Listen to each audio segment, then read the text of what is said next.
Graça e paz, amados. Meu nome é William e eu sou da Igreja Presbiteriana de Vila Pauliceia.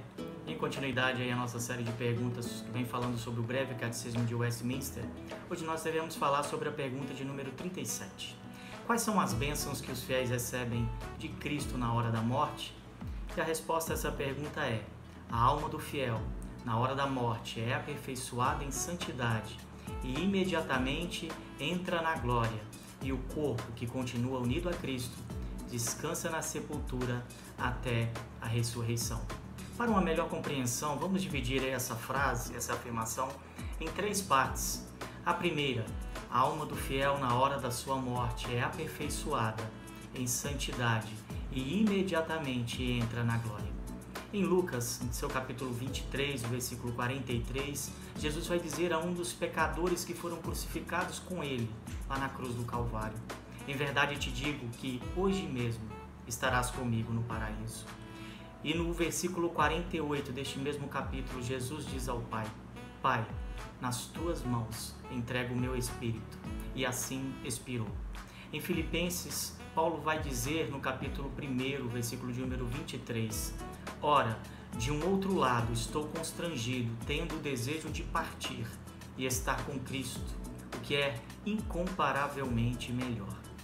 Outro relato que demonstra a entrada imediata na glória está relatado em Atos, capítulo de número 7, seu versículo 55. E Estevão, cheio do Espírito Santo, fitou os olhos no céu e viu a glória de Deus e Jesus que estava à sua direita. Estes são alguns de muitos versículos que relatam que já gozaremos da glória quando morrermos. A segunda parte da afirmação que nós falamos nessa noite e dessa pergunta é: e o corpo que continua unido a Cristo?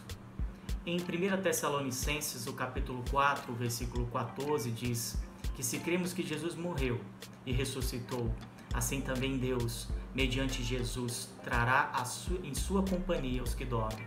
Em Apocalipse, o capítulo 14, o versículo 13 diz: Bem-aventurados os mortos, que desde agora morrem no Senhor, para que descansem das suas fadigas, pois as suas obras os acompanham. A palavra de Deus em Romanos capítulo 8, versículo 38 em diante, também nos diz que nem a morte vai nos separar do amor de Deus, que está em Cristo Jesus, o nosso Senhor.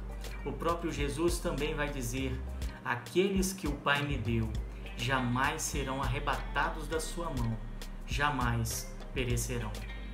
Uma vez reconhecendo a Cristo como Senhor e Salvador da sua vida, isso pela ação regeneradora do Espírito Santo de Deus, o convencendo do seu pecado, o nosso corpo, o seu corpo pertence e continuará pertencendo a Cristo. A terceira parte da nossa pergunta diz: descansa na sepultura até a ressurreição. Em João capítulo 5, versículos 28 e 29, Jesus disse: Não vos maravilheis disso, porque vem a hora de que todos os que se acham nos túmulos ouvirão a sua voz e sairão.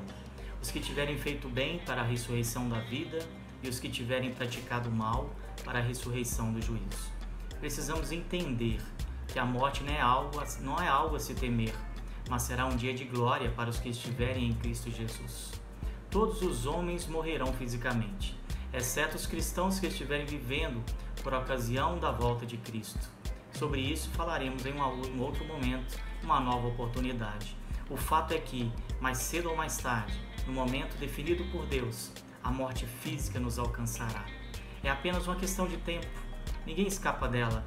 Porém, não podemos dizer que a morte física do cristão seja o pagamento de seus pecados, porque Jesus Cristo já pagou seus pecados com a sua própria morte na cruz do Calvário. A morte para o cristão é o fim das dores e o fim das tristezas da vida presente e a porta para uma comunhão muito maior com Deus. Diante das afirmações acima, se hoje a morte física o alcançar, a sua alma desfrutará a comunhão com Deus ou os tormentos do inferno? Reflita sobre isso e que você possa descansar em Jesus, pois pertencendo a Ele, nada o afligirá. Que Deus assim te abençoe, nos abençoe, para a honra, para a glória e louvor do nome dEle. Amém.